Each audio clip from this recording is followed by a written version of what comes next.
யமன் தேசத்தின் அசது குல வழித்தோன்றல், மக்காவின் ஆதிக்க சூழலில் தயக்கமின்றி சத்தியத்தை ஏந்திய ஒரு தோழி, ஈமானுக்காக தனது இல்லத்தை துறந்து கடல் கடந்த ஒரு இல்லத்தரசி, ஒரு முஹாஜிரா, ஹதீஸ் அறிவிப்பாளர், திருக்குர்ஆன் நேசர்.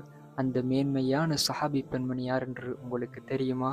அவருடைய பேருதான் பரகா பின்த் யசார் ரலியல்லாஹு அன்ஹா. இவர்கள் யமன் தேசத்தின் அசது குலத்தில் அபு ஃபகீஹா என்று அழைக்கப்பட்ட யசார் என்பவருக்கு மகளாக பிறந்தார்கள்.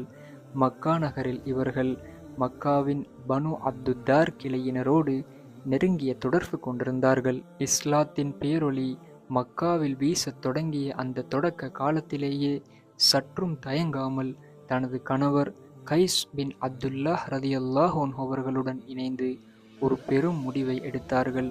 நபியவர்களிடம் நேரடியாக சென்று பைஅத் செய்து தனது ஈமானை உறுதிப்படுத்தி கொண்டார்கள். சத்திய மார்க்கத்தில் நிலைத்து வாழ மக்கா நகர ஆதிக்க சக்திகள் எதிராக ஆகிவிட்ட போது தனது மார்க்கத்தை பாதுகாத்து வாழ தனது வாழ்விடத்தை துறந்து இரண்டாவது ஹிஜ்ரத் குழுவில் ஒருவராக தனது கணவருடன் அபிசீனியா நோக்கி புறப்பட்டார்கள். பரகா ரலியல்லாஹு அன்ஹு அவர்கள் அறிவாற்றலும் ஆன்மீக தேடலும் மிக்கவராக இருந்தார்கள். இறைவேதமாம் குர்ஆனை ஓதுவதிலும் அதனை பிறருக்கு கற்றுத் தருவதிலும் மிகுந்த ஆர்வம் காட்டினார்கள்.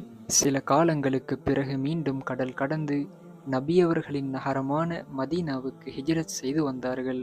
மதீனாவின் ஈமானிய சூழலில் தனது இறுதி நாட்களை கழித்தார்கள். இதுதான் இஸ்லாத்தின் விடியலிலேயே தன்னை சமர்ப்பித்த, ஈமானுக்காக இரு தேசங்களுக்கு ஹிஜ்ரத் செய்த, குர்ஆனின் நறுமணத்தை தனது வாழ்வில் சுமந்து நின்ற பரகா பின்த் யசார் ரலியல்லாஹு அன்ஹா அவர்களின் வாழ்க்கைச் சுருக்கம்.